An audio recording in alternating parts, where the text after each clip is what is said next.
process. And if you've been around, you would probably be able to say that multiple times, I've said the last year and 11 months now, how surprised I am with the readings that we have for the week relate to something that's going on during the week. And if you're new today, first time, Rose, you got a lot of your family members here. We've been reading through the Bible in about 2 years. And oftentimes the reading that we've had really speaks to what's taking place during the week. And it's like God had it all set up when I set this up over 2 years ago, how this all would flow together. Well, today, I need the clicker there, Maddie. We're looking at a time right now which is sort of interesting. A lot of people will talk about the fact that maybe that this last election cycle has been like, just one of the worst cycles ever. And listening to all that, and I don't know if you've been, if you're old enough, you remember back in the 60s and 70s with all the Vietnam era. A lot of us are old enough for that, and if you weren't, if you were just a kid, I mean, if you weren't old enough, you studied about it. But in that time, there were a lot of protests that were going on. There were riots that were going on. There were issues going on college campuses. How about right before the Vietnam War, what we had with the Martin Luther King? I highly respect Martin Luther King. Of the changes that he brought within the nonviolent changes that he brought. But some of those things actually turned into protests, or some of those things turned into what we label as race riots. I can recall being about 5 or 6 years old, and I'm watching it with my mom and dad on TV, and watching things that were going on in Detroit area, and just here in Michigan, and my dad and mom talking about the fact that, as a Christian, we're all called to just love each other. Walk with each other. It doesn't matter. I was raised that way. It didn't matter color of skin. It didn't matter about ethnicity. It didn't matter about what country you were brought up in. It's the fact that if we accept Christ, we're all brothers and sisters. Some of you can go back farther. Some of you can go back to the Korean War and issues with that. Some of you even go back to World War II. Some of you were kids during the war. And the issues that went on within that time frame within our nation. Now, if we look just at the American nation, there has been turmoil, ups and downs, since the founding. And you look at the founding of our nation, what did it come from? Turmoil. Came from turmoil. Came from problems and issues that were going on. Well, when I got up there, I see that I find it amazing that God sets up the scripture passages so frequently in the last year and 11 months. Is the fact that the book of Daniel and the book of Titus that we are reading right now speak on these issues. Political, the government, what we're called to do, how we're called to act, how we're called within our life to walk. Daniel. If I ask the question, do any of you know about Daniel? I think most of you would say Daniel in the lion's den. Y'all know how old Daniel was at that time? Probably around 80 or so. Yep. Daniel in the lion's den is towards the end of his life. Daniel in the lion's den is with King Darius, a different king and a different country, the Medes and Persians, who overthrew Babylon. So go with me. Follow me with this. About 605 BC, King Nebuchadnezzar of Babylon is starting to take over the then known world, and he comes to the land of Israel and he captures Jerusalem. 605 BC, so 2,600 years ago, captures Jerusalem, and he takes the best citizens. Between 605, 597, and 587, something like that, there's 20 to 30,000 citizens of Jerusalem that are taken into Babylon. And they're taken to Babylon, not by nice boats, not by nice chariots, but they're taken into Babylon in chains. King Nebuchadnezzar takes all the ones who are wealthy, all the ones who are educated, and we're told in the Old Testament, with Kings, Chronicles, that he left the poorest of the poor. Daniel and his three friends are four that have been taken, and they end up, if you read Daniel 1, 2, 3, they end up finding favor with the king. And I'm going to just give a brief synopsis of the first couple of stories in Daniel. We're not going to look in depth at them. Some of you would like to say, oh man, we'd like to look in depth at some of these stories. We're not going to do that. It's going to be sort of a brief overview, but it's more looking at how did Daniel and his friends act in the face of being taken as slaves to a foreign country, working in that government, not agreeing with the king at all, in fact, facing death, but standing up for their faith principles. They're doing it in a way that was God-honoring. Follow me with that? Standing up for their faith principles, but doing it in a way which was God-honoring. So what do we see here? Daniel chapter 2. Daniel chapter 2, Daniel is only about 20 years old, he and his friends. It's a couple years after Nebuchadnezzar has taken Daniel to Babylon. Nebuchadnezzar has this dream. This dream is bothering him really bad. And he's like, I don't know the interpretation. So he calls all of his wise men, the astrologers and the wise men and all the diviners. If you read Daniel 2, he calls all of those men and he says to them, I want you to tell me the interpretation of my dream. They're like, okay, we'll do that. And then he says, but I want you to first tell me my dream. Yeah, I want you to tell me my dream, and then I want you to interpret it. And they go like, there's no way we can do that. No one can do that except the gods. So Nebuchadnezzar gets furious. And that's where we pick up this verse right here. Nebuchadnezzar becomes very furious at the religion, at the wise men, the astrologers and all that, and he is so mad, he orders that all of them be executed. They're all gone. Executed.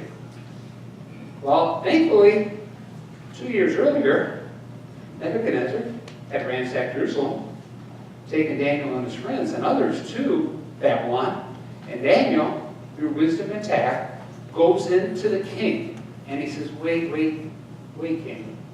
You know, what's going on? Give us some time.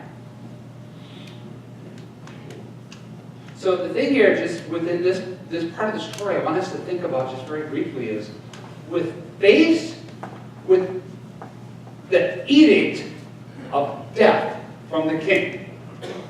I mean, we may say, you know, you may have loved Obama, you may have hated Obama. You may love Trump, you may really dislike Trump. When we look at it, the reality is, what do we do with that then? I'm not saying one or the other is good or bad or anything. I'm just saying as people, what do we do? And we need to go back to Scripture to see what Scripture has to say. So what does Daniel do when he finds out what the king's edict is? He first goes to the king to ask for time. Secondly, he goes to his friends to ask for prayer. How often don't you and I just react to something? Something happens, we fly off the handle. Something takes place, we react. Something happens and we get mad. I mean, that's why we have road rage and all these other things that go on. We tend to react instead of acting. We tend to respond instead of stepping up and going in a positive light. What is Daniel here as a 20-year-old kid? I think it's amazing. Goes to the king to ask for help. Number one, right there, he was taking his life in his own hands because any king could say, you know what? Your head's gone right here and now. He goes to the king. Secondly, he goes to his friends and asks for prayer. What'd you say, Rosie? That you thanked people for all of their prayers. You had asked people for their prayers. Yep.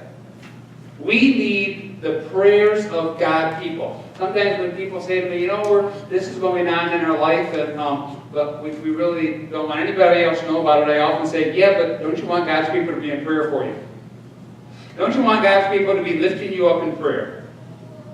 Daniel here says, yes, number one, we need to be in prayer together. And then Daniel himself went to prayer. And the answer that Daniel received with the dream, some of you may recall, the dream was that the King Nebuchadnezzar had a dream about a statue, the head of gold, the body of bronze, the legs of iron and bronze, and the feet of clay, and a big rock comes down and smashes the whole statue.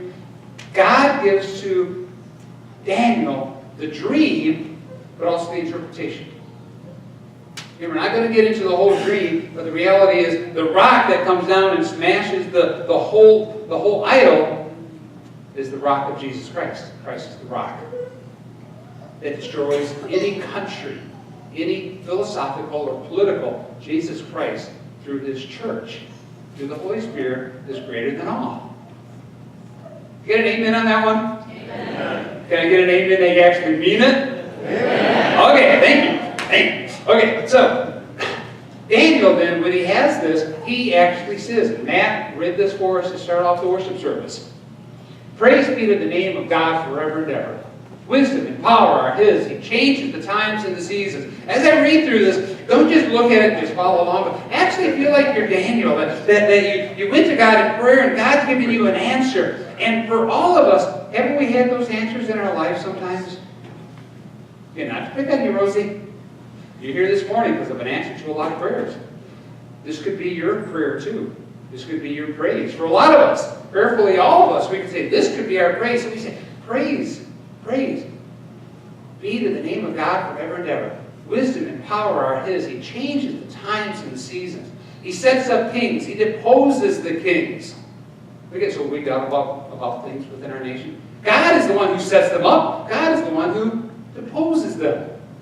He gives wisdom to the wise and knowledge to the discerning. He reveals deep and hidden things. He knows what lies in darkness. And light dwells with Him. I thank and I praise you, O God of my fathers. You have given me wisdom and power. You have made known to me what we have asked of you. You have made known to me, to us, Daniel and his friends, the dream of the king. First story of Daniel, or the first major story of Daniel having to go up against the king. God blesses him. When Daniel goes into the king says, man, your God is the great God. People need to worship your God. Daniel stood up for his principles, his faith principles. Well, Daniel chapter 3. Daniel chapter 3. The King Nebuchadnezzar, he just didn't quite get it. Because a short time after he had the dream about the statue, he goes out and he makes a 90-foot statue of himself. Not just the head of gold, but the whole body is gold.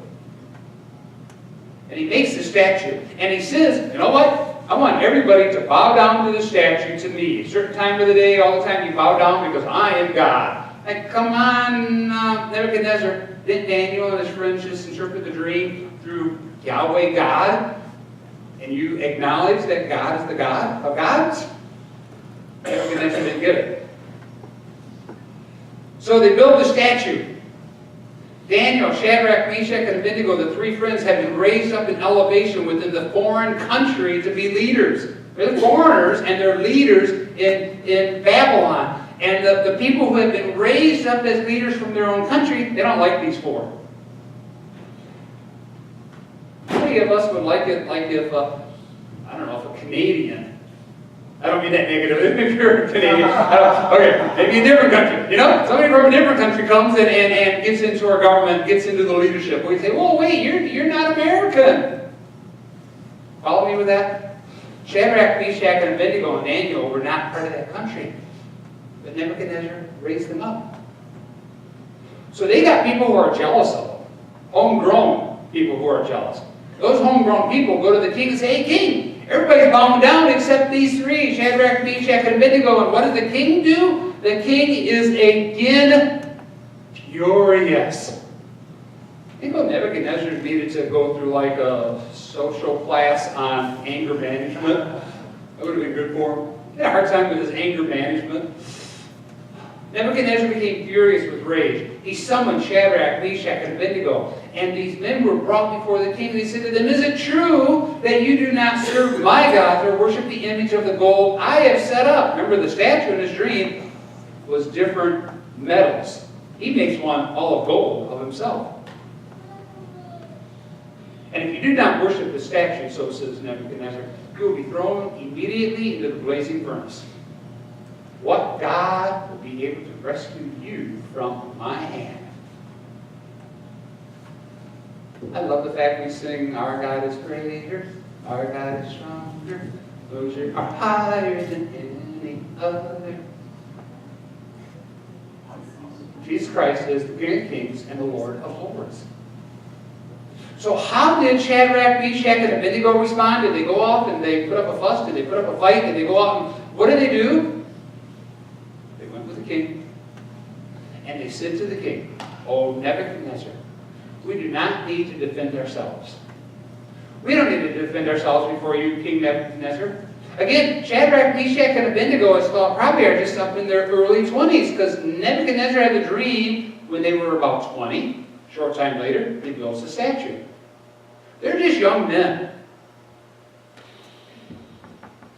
I'm looking for Matt.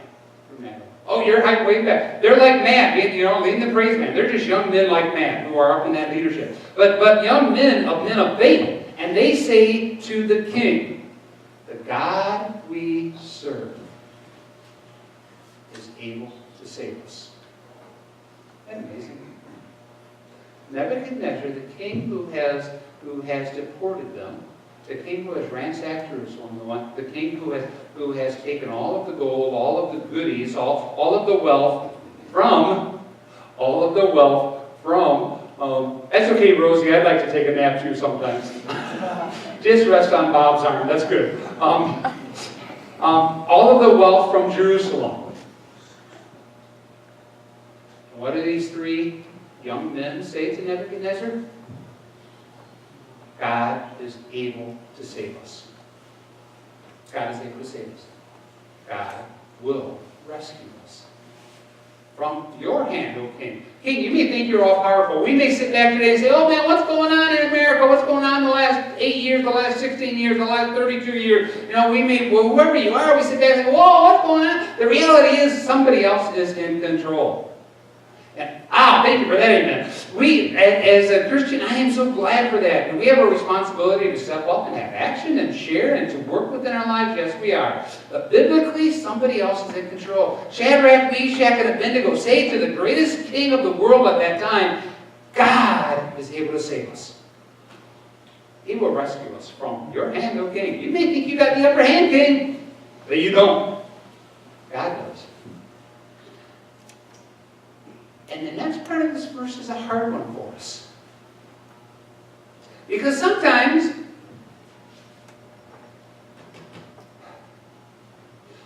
for those of us who are Christians, we think, well, you know what, God, I've been serving you. God, I've worshipped you. God, I've been in a relationship with you for years. God, why won't you bring that healing? Why won't you remove that tumor? Why won't you bring the healing within my life, within a loved one in my life? God, why do I have to go through these issues? What's going on? And that's okay. There's normal questions that we end up having within our life. Normal questions. But what does Shadrach, Meshach, and Abednego say here? Number one, King, it's not in your control. God can save us from your hand. Number two, even if he does not save us, we want you to know, King, even if we don't walk out of that fire, but that fire consumes us, we want you to know, King, even if our life ends now as a 23, 24-year-old because we are standing on the principles of our faith, we want you to know this, King, that we will not serve your God, nor will we worship the image of gold that you have set up. Can you imagine the tenacity, I think that would be the word, wouldn't it? Tenacity that it took for these three young men to say to Nebuchadnezzar, we're not going to worship your idol, because we know Yahweh God's going to protect us. And even if He doesn't protect us, even if we die in the cause, the reality is, He is still God. Maddie, can you flip back to the white slide that I had? I had it up earlier. Right now, within the world, there are many countries that if you become a Christian, you can lose your life. Apostasy from Islam, this is just from a couple years ago.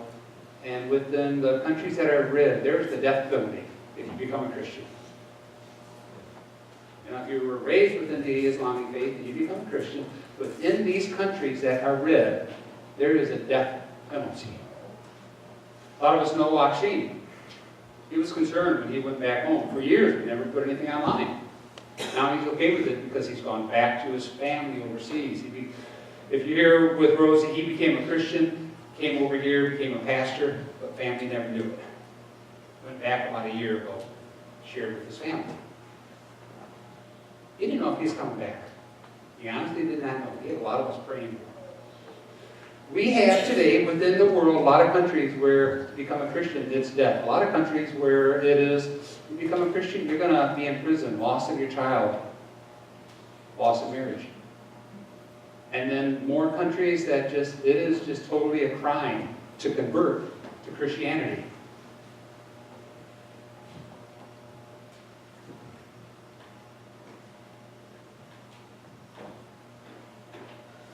Shadrach, Meshach, and Abednego. Can you go back one there, man? I went too far. Shadrach, Meshach, and Abednego said to the king, God will protect us. Yahweh God. But if not, we're still going to worship Him. Well, the king is so furious, he has the fire heated up 7 times as much as what it normally is, that actually the men that take Shadrach, Meshach, and Abednego and who throw them into the fire, they die. And that just shows you the unsanctity of life. No, that's not quite the right, I'm doing a negative there. But the thought that Nebuchadnezzar had about life. Life was not sacred at all to him. The soldiers that threw these 3 men in, they perished because the fire was so hot. And then Nebuchadnezzar leaps to his feet and he says in amazement, and he says to the other advisors, weren't there 3 that we threw in? They go, yeah, they're working. Yep, we threw 3 in. The ones that threw them in are all dead. There's 3. They're going to die. Watch them die. And Nebuchadnezzar says, I see 4. And they're walking around, unbound,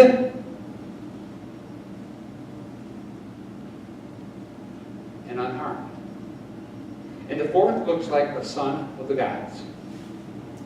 We can do a whole teaching on what this is. Some say it's Jesus Christ. Some say it was an angel. We're not going to really get into that. We understand. I want you to understand what the 3 men are saying at this point. King, God will provide for us. He will protect us. And even if He doesn't, we're still going to worship God. God protected them. And they lost their bonds. So the only thing that burned on them were their bonds. What does Jesus Christ want to do to you and I? He wants to free us from the bonds, from the chains of slavery. Fear, doubt, and insecurity. The slavery to sin. The fear and the doubt and the insecurity that you and I may walk with. Jesus Christ says, you know what? I want to break those. I want to burn those off. They're going to be gone. When you walk with me, when you give your life to me, when you daily walk with me, when you say there is no other God, Yahweh God, King of Kings and the Lord of Lords. Peter says this. Now, when I read this from Peter, and then we're going to do one more from Titus. You got to remember this. Well, just remember, okay, we just looked at Nebuchadnezzar being a very evil, harsh, wicked king.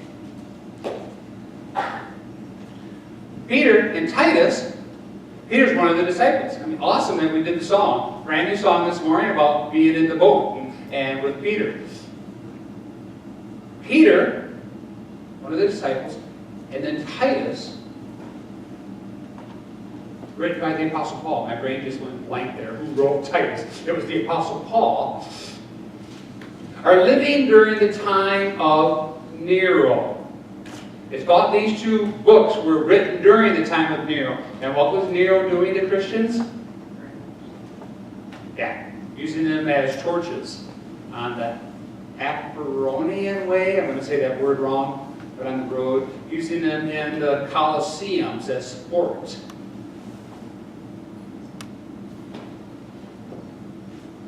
You became a Christian at that time, especially in the area of Rome. You were taking your life in your own hands. Because Nero was killing the Christians. But what does Peter say to us? Submit yourselves for the Lord's sake to every authority, instituted among men and women, whether to the king or the supreme authority or to governors, who are sent by him to punish those who do wrong and to commend those who do right. Man, if I was one of Peter's listeners to get this letter, and I knew that Nero was killing Christians, I might be saying, Peter, are you off your rocker? We need to stand up. We need to uprise. We need to. And Peter is saying to him, no, wait. God has instituted the government for Nero. What are we called to do? We need to pray for him. We need to lift him up. We need to give respect. For it is God's will that by doing good you should silence the ignorant talk of foolish men. God's will that by doing good we should. And Peter here sort of lists some things for us. Silence the ignorant talk of foolish men. Live as free men. Do not use your freedom as a cover-up for evil. Live as a servant of God. Show proper respect for everyone. Love the brotherhood of all believers. Fear God and honor the king. What was Daniel, Shadrach, Meshach, and Abednego doing? They were worshiping God, but they were still honoring the king.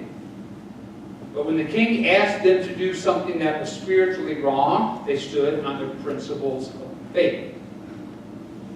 For them, the principles of the Old Testament. What do we stand on? The principles of the Old and the New Testament. The totality of Scripture. Titus. The Apostle Paul says this to us from Titus. Remind the people to be subject to the rulers and authorities.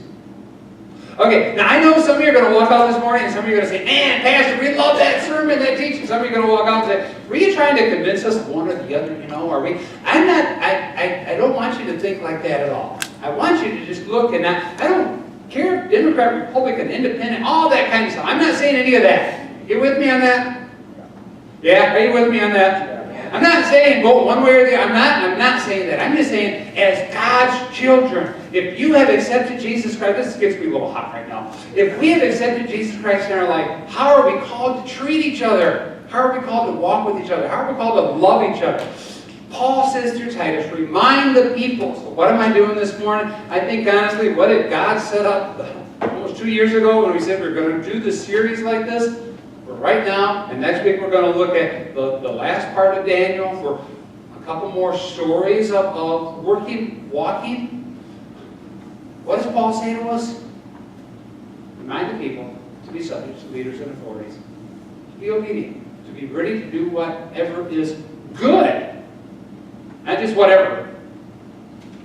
Again, it's got to be morally, spiritually, ethically right. We've got to stand on this. To slander no one. Oh, that can be a hard one for some people, can't it? I mean, we've heard so much slander. Slander no one, so says Paul. To you, to me.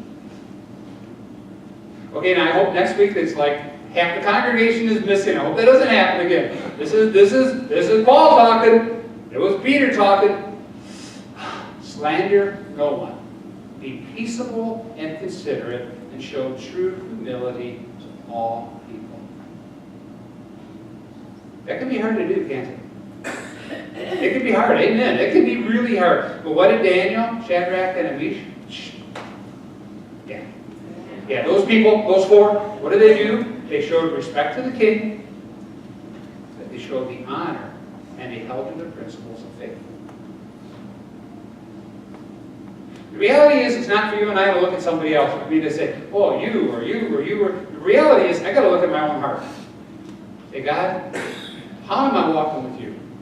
Jesus Christ, where am I walking in relationship with you? And as I do that, how then I then call to put my hands out and reach out to others. And reach out in love to whomever needs His grace. In the name of the Father, the Son, and the Holy Spirit. Lord, this morning as we've gathered to worship you, O Lord. Lord, we give you thanks. I give you thanks that Rosie could join us after so many months of being gone. And Lord, you have brought a healing within her body to walk in. And for that, Lord, we give you thanks and praise. But with that healing, Lord, for Rosie, we also know within all of our lives, Lord, give us the grace and the